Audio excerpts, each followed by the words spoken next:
નમસ્કાર મિત્રો, હું રાજેશ ભાસ્કર આપ સૌનું યુટ્યુબમાં આપણી આ ચેનલ પર સ્વાગત કરું છું. મિત્રો, આજે આપણે તારીખ 11મી મે 2025ના કેટલાક મોસ્ટ ઇમ્પોર્ટન્ટ કરંટ અફેર અને અગાઉની પરીક્ષામાં પૂછાયેલા કેટલાક ઇમ્પોર્ટન્ટ પ્રશ્નો વિશે ડિટેલમાં ચર્ચા કરીશું, જે આપને આવનારી પરીક્ષા માટે ખૂબ જ ઉપયોગી સાબિત થશે. તો મિત્રો, આપ આ ચર્ચા સાથે જોડાઈ રહેજો અને વિડીયોને પહેલેથી લઈને છેલ્લે સુધી પૂરેપૂરો જોવાનો આગ્રહ રાખજો. તો ચલો મિત્રો, શરૂ કરીએ. શરૂઆત કરતાં પહેલાં જણાવી દઉં કે જો તમારે આપણી આ યુટ્યુબ ચેનલને સબસ્ક્રાઈબ કરવાનું બાકી હોય તો ચેનલને સબસ્ક્રાઈબ કરજો, નોટિફિકેશન બેલ આઇકોનને પ્રેસ કરીને.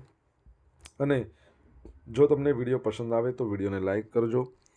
પરંતુ તમારા જેટલા પણ મિત્રો છે ને, એ મિત્રો જોડે વિડીયોની લિંકને શેર કરવાનું ના ભૂલશો. અત્યારે જ શેર કરી દો તમારા જેટલા પણ મિત્રો છે એમના જોડે. ઓકે, તો શરૂઆત કરીએ. સૌપ્રથમ જોઈશું અગાઉની પરીક્ષામાં પૂછાયેલા ભારતની ભૂગોળના પ્રશ્નો, જેના જવાબો તમારે મને કમેન્ટ બોક્સમાં લખીને જણાવવાના છે. વિડીયોના લાસ્ટમાં જ્યારે હું તમને આ દરેક પ્રશ્નના જવાબ જણાવું ત્યારે તમારે ચેક કરવાનું છે કે તમે આપેલા પ્રશ્નોના જવાબમાંથી કેટલા પ્રશ્નો જવાબ સાચા છે, અને જેટલા પણ પ્રશ્નો જવાબ સાચા હોય એનો આંકડો તમારે કમેન્ટમાં લખવાનો છે કે 10માંથી આટલા સાચા છે. ડેઇલી જીકે ટેસ્ટમાં આપણે રોજ 10 પ્રશ્નો પૂછીએ છીએ, જેમાંથી 5 પ્રશ્નો ભારતની ભૂગોળના છે. બાકીના જે 5 પ્રશ્નો છે એ ભારતના ઇતિહાસના પ્રશ્નો છે. તો તમે તમારો આન્સર આપવાની છે કમેન્ટ બોક્સમાં, અને હું આજના કરંટ અફેરનો પ્રથમ પ્રશ્ન છે એની શરૂઆત કરું છું. પ્રથમ પ્રશ્ન છે, તાજેતરમાં કોના દ્વારા એમ ફોર નેચર નામની એક નવી પહેલ શરૂ કરવામાં આવી છે? તો જવાબ આવશે ફૂડ એન્ડ એગ્રીકલ્ચર ઓર્ગેનાઇઝેશન દ્વારા. તો ઇકોસિસ્ટમ પુનઃસ્થાપન તરફ એક મુખ્ય વૈશ્વિક પગલામાં યુનાઇટેડ નેશન્સ છે એની જે ફૂડ એન્ડ એગ્રીકલ્ચર ઓર્ગેનાઇઝેશન છે એના દ્વારા એમ ફોર નેચર, જેનું ફૂલ ફોર્મ થાય છે accelerating innovating monitoring for nature restoration. તો આ એક પહેલ છે, શરૂ કરવામાં આવી છે ફૂડ એગ્રીકલ્ચર ઓર્ગેનાઇઝેશન દ્વારા. $9 મિલિયન ભંડોળ સાથે આ યુનાઇટેડ કિંગડમ દ્વારા સમર્થિત છે. આ કાર્યક્રમનો ઉદ્દેશ ક્ષતિગ્રસ્ત ઇકોસિસ્ટમને પુનઃસ્થાપિત કરવામાં, પ્રગતિનું નિરીક્ષણ અને રિપોર્ટ કરવા માટે દેશોની ક્ષમતાઓનું મજબૂત બનાવવાનો છે.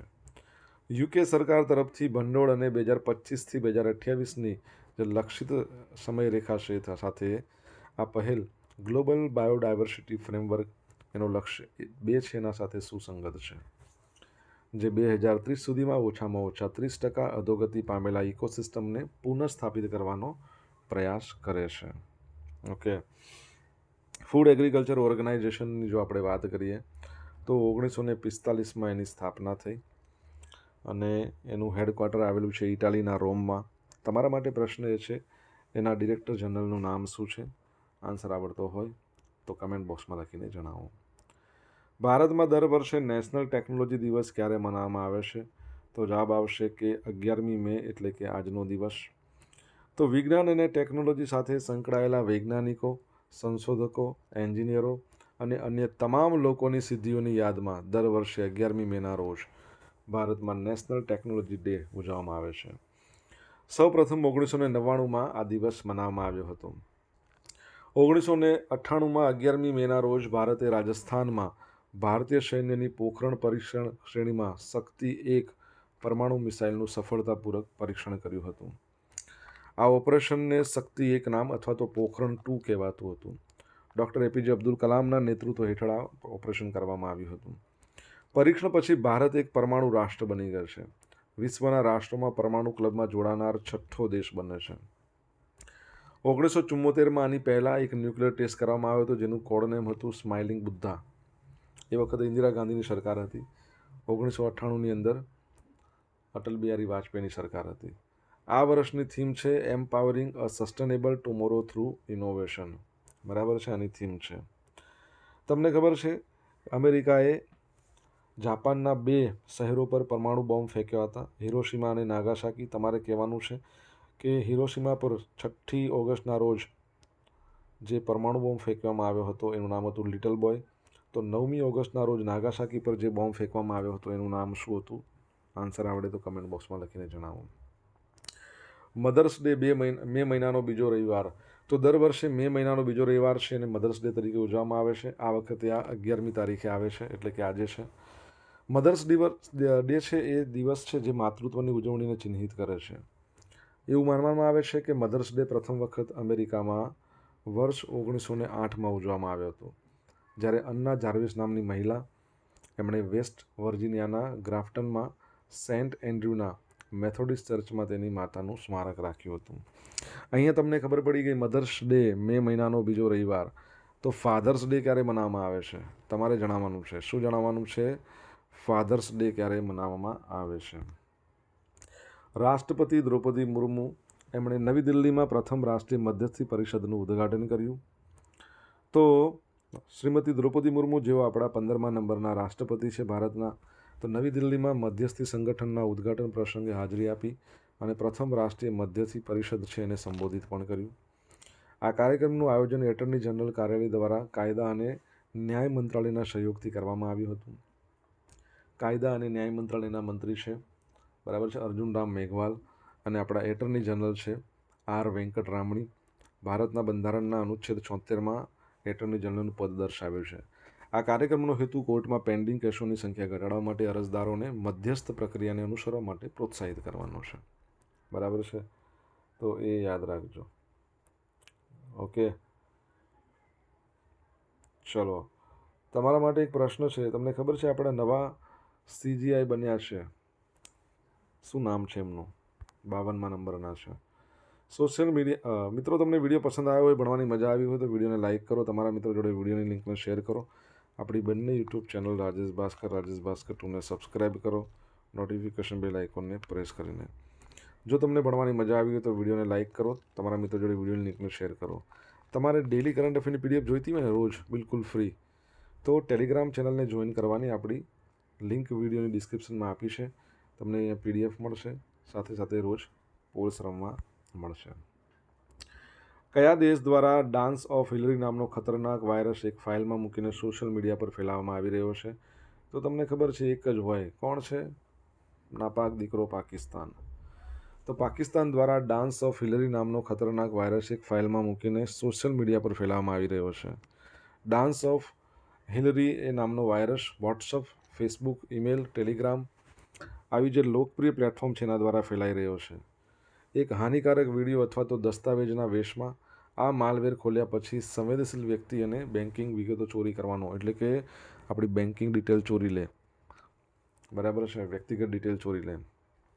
આ એક ખતરનાક માલવેર છે જે વિડીયો ફાઇલો અને દસ્તાવેજોના રૂપમાં ફેલાય છે. test.exe નામની કોઈ ફાઇલ દેખાય ને તો ફાઇલ પર ક્લિક કરશો નહીં, તે સિસ્ટમને સંપૂર્ણપણે નિયંત્રિત કરી શકે છે. યાદ રાખજો, પરીક્ષામાં તો પૂછાય, પરંતુ તમને રોજિંદા જીવનમાં પણ તમને આનાથી બેનિફિટ થશે કે આ ફાઇલ ઓપન કરવી નહીં. બરાબર છે. પાકિસ્તાનની વાત કરીએ, તમને ખબર હોય તો એક ફતેહ નામની મિસાઇલનું ટેસ્ટિંગ કર્યું 120 કિલોમીટરની રેન્જ. બીજી પણ એક મિસાઇલનું ટેસ્ટિંગ કર્યું 450 કિલોમીટરની રેન્જ. બેલિસ્ટિક મિસાઇલ છે, નામ તમારે જણાવવાનું છે. તાજેતરમાં કેન્દ્ર સરકારે ભારતમાં OTT પ્લેટફોર્મના તમામ સ્ટ્રીમર્સને કયા દેશની સામગ્રીનું પ્રસારણ બંધ કરવા આદેશ આપ્યો? તો અહીંયા પણ એ જ હોય ને, કોણ હોય? આપણો નાપાક દીકરો. પાકિસ્તાન સાથે વધતા તણાવ એના વચ્ચે કેન્દ્ર સરકારે દેશના OTT બોલે તો over the top A platform માટે નવો આદેશ જારી કર્યો છે. માહિતી અને પ્રસારણ મંત્રાલયે ભારતમાં કાર્યરત OTT પ્લેટફોર્મના તમામ જે સ્ટ્રીમર્સ છે એમને કહ્યું કે પાકિસ્તાની સામગ્રીનું પ્રસારણ બંધ કરી દો. પાકિસ્તાનની કોઈ પણ પ્રકારની સામગ્રી OTTમાં નહીં. આની પહેલાં તમને ખબર હોય તો 16 જેટલી યુટ્યુબ ચેનલો બેન કરી હતી પાકિસ્તાનની, એટલે ભારતમાં ના દેખાય. નોટિસમાં કહેવામાં આવ્યું હતું કે રાષ્ટ્રીય સુરક્ષાના હિતમાં ભારતમાં કાર્યરત તમામ OTT platform, media streaming platform, મધ્યસ્થીઓ અમને તાત્કાલિક અસરથી પાકિસ્તાનની વેબ સિરીઝ હોય, ફિલ્મો હોય, ગીતો, પોડકાસ્ટ હોય, અન્ય સ્ટ્રીમિંગ મીડિયા છે એ સામગ્રીનું પ્રસારણ બંધ કરવાની સલાહ આપી છે. બરાબર છે. સબસ્ક્રિપ્શન આધારિત મોડેલ પર ઉપલબ્ધ સામગ્રી હોય ને તો પણ બંધ કરી દેવાની છે. OTT પરથી યાદ આવ્યું, આપણા ભારતની અંદર એક એવું રાજ્ય છે જે પોતે પોતાનું OTT ધરાવે છે. બોલો, રાજ્યનું પોતાનું OTT. તમને ખબર પડી ગઈ શું કોની વાત કરું છું? આન્સર આવડે તો કમેન્ટમાં લખો.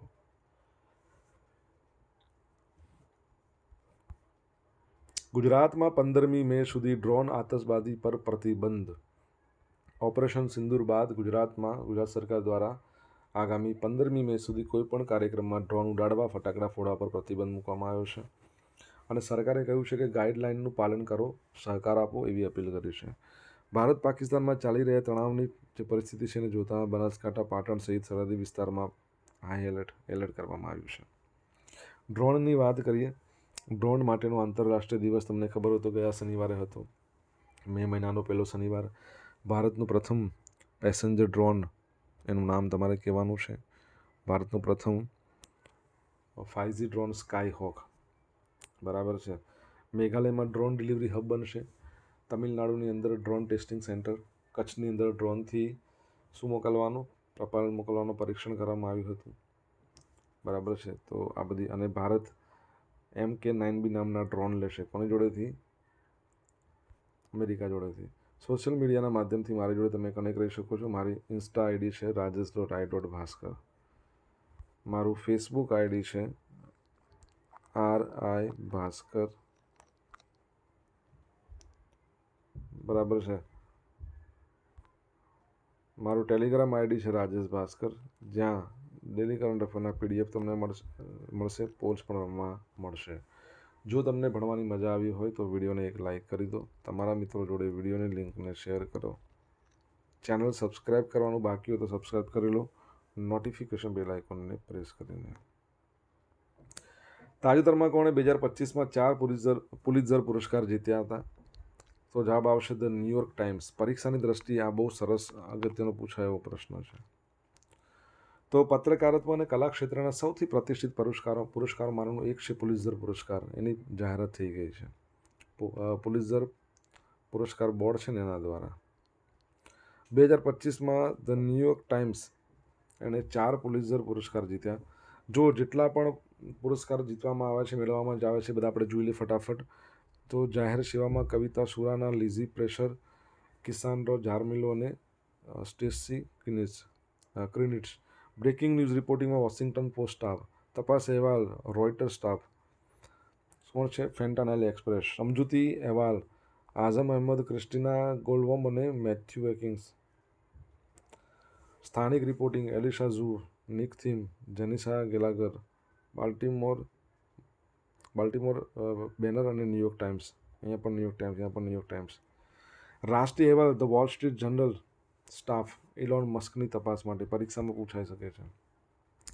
આંતરરાષ્ટ્રીય રિપોર્ટિંગ તો ડેક્લાન વોલ્સ અને ન્યૂયોર્ક સ્ટાફ સુદાન સંઘર્ષ માટે. Feature writing Mark Warren Esquire માટે. કોમેન્ટ્રી મોસાબ અબુતોવા ધ ન્યૂયોર્કર માટે.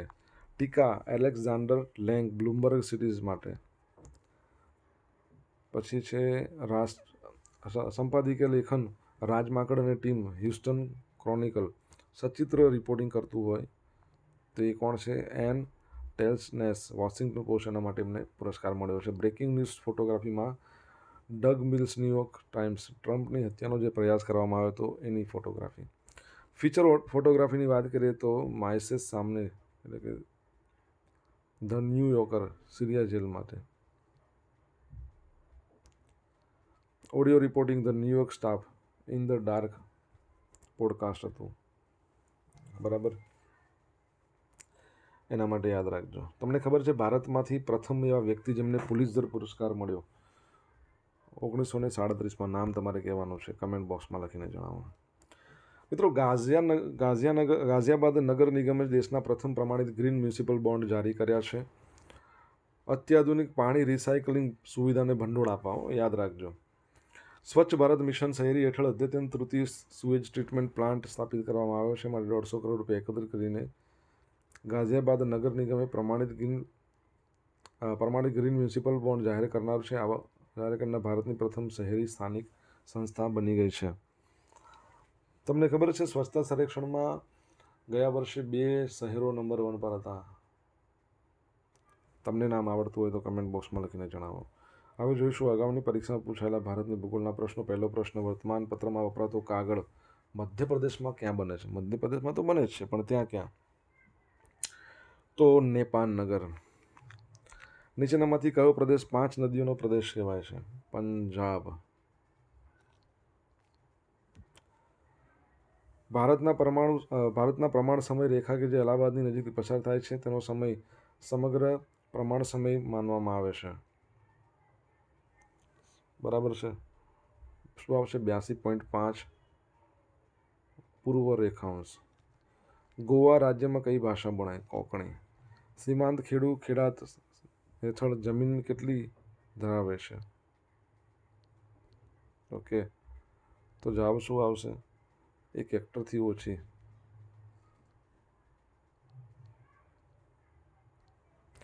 હવે મિત્રો જોઈશું અગાઉની પરીક્ષામાં પૂછાયેલા ભારતના ઇતિહાસના પ્રશ્નો. પહેલો પ્રશ્ન, પ્રાચીન સંસ્કૃતિ નીચેનામાંથી કયા તત્વથી અજાણ હતી? એલ્યુમિનિયમથી. અલાઉદ્દીન ખિલજી દ્વારા બંધાવવામાં આવેલ દરવાજા પૈકી નીચે પૈકી દક્ષિણ બાજુનો મુખ્ય દરવાજો કયો છે? તો કુવાતુલ ઇસ્લામ મસ્જિદ. દિવાન આઈ કોહી કૃષિ વિભાગની રચના કોણે કરી હતી? એમ સિમ્પલ. તો મોહમ્મદ બિન તુગલક. નીચે દર્શાવેલા પ્રારંભિક ભારતીય શહેરો પૈકી કયા શહેરોનો સંબંધ બુદ્ધના જીવન સાથે ન હતો એવું કહ્યું છે? પાટલીપુત્ર. મહિલાઓને સંબંધિત બાબતોમાં રાહત આપવા માટે કયા સુલતાને સૌપ્રથમ વખત ફેમિનાઇન કોડ બનાવેલ હતો? તો મોહમ્મદ બિન તુગલક. ઓકે, હવે મિત્રો આજે પૂછેલા પ્રશ્નો જવાબ જોઈ લઈએ. પહેલો પ્રશ્ન છે, તાજેતરમાં ઇન્ડિયન ઇન્સ્ટિટ્યૂટ ઓફ ફોરેન ટ્રેડને ક્યાં ઓફ કેમ્પસ સેન્ટર સ્થાપવાની મંજૂરી મળી? તો ગિફ્ટ સિટીમાં. બરાબર.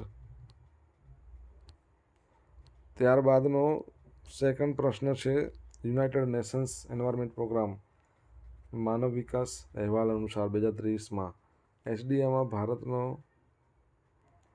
193 દેશોમાં કેટલામાં નંબર છે? તો 130મો. હવે મિત્રો આજે પૂછેલા પ્રશ્નો જવાબ જોઈ લઈએ. પહેલો પ્રશ્ન શું હતો? ફૂડ એગ્રીકલ્ચર ઓર્ગેનાઇઝેશનના ડિરેક્ટર જનરલ શું નામ છે? ક્યુ ડોંગ યુ. સેકન્ડનો પ્રશ્ન કે અમેરિકાએ હિરોશીમા પર લિટલ બોય નામનો બોમ્બ ફેંક્યો હતો 6 ઓગસ્ટ 1945. નાગાસાકી પર કયો બોમ્બ ફેંક્યો હતો? તો ફેટમેન.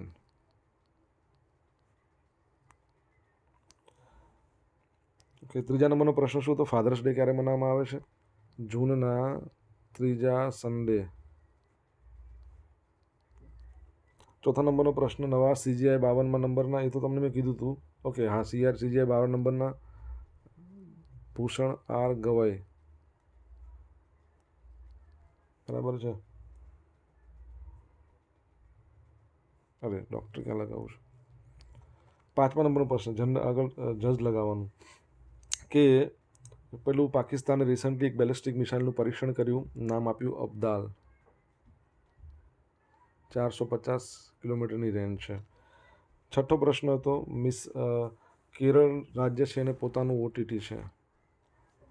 સાતમો પ્રશ્ન, પ્રથમ પેસેન્જર ડ્રોન ભારતમાં બન્યુંનું નામ વરુણ. આઠમા નંબરનો પ્રશ્ન, પ્રથમ ભારતીય કોણ હતા 1937માં જેમણે પુલિત્ઝર પ્રાઇઝ મળ્યો હતો? તો ગોવિંદ બિહારી લાલ. નવમા નંબરનો પ્રશ્ન શું? સ્વચ્છતા સર્વેક્ષણની અંદર કયા શહેરો ઇન્દોર અને સુરત આ બંને નંબર 1 આવ્યા? કયું? ઇન્દોર અને સુરત બંને નંબર. પણ સ્વચ્છ વાયુ સર્વેક્ષણ પૂછાય તો સ્વચ્છ વાયુ સર્વેક્ષણમાં જે નંબર પર આવ્યું છે એ સુરત છે, તો એ ખાસ યાદ રાખજો, પરીક્ષામાં કન્ફ્યુઝ થઈ શકો છો. હવે જોઈશું ગઈકાલના કરંટ અફેરમાંથી પૂછેલા ઇમ્પોર્ટન્ટ પ્રશ્નો જેના જવાબો તમારે કમેન્ટમાં લખવાના છે. પહેલો પ્રશ્ન, તાજેતરમાં ક્યાંની રહેવાસી 25 વર્ષની Bhavika Khatri miss India millennium universe વિજેતા બની છે? તમને જવાબ આવડતો હોય તો કમેન્ટ બોક્સમાં લખજો. સેકન્ડ પ્રશ્ન, તાજેતરમાં IMF દ્વારા જારી કરાયેલા વર્લ્ડ ઇકોનોમિક આઉટલુક અનુસાર ભારત વિશ્વની કેટલામી સૌથી મોટી અર્થવ્યવસ્થા બની છે? તો આનો જવાબ પણ તમારે કમેન્ટ બોક્સમાં લખવાનો છે જો તમને જવાબ આવડતો હોય તો. તો મિત્રો આ હતા આજના દિવસના કેટલાક મોસ્ટ ઇમ્પોર્ટન્ટ કરંટ અફેર. સાથે આપણે જોયું અગાઉની પરીક્ષામાં પૂછાયેલા ઇમ્પોર્ટન્ટ પ્રશ્નો, એના જવાબો જોયા. આશા રાખું બધાને ભણવાની મજા આવી હશે. મજા આવી હોય તો વિડીયોને લાઇક કરો, તમારા મિત્રો જોડે વિડીયો લિંકને શેર કરો, અને આપણી બંને યુટ્યુબ ચેનલ રાજેશ ભાસ્કર 2, બરાબર, એને સબસ્ક્રાઈબ કરો, નોટિફિકેશન બેલ આઇકોનને પ્રેસ કરીને. તો મિત્રો thank you so much for watching this video. Have a nice day. જય હિન્દ, જય ભારત, જય જય ગરવી ગુજરાત.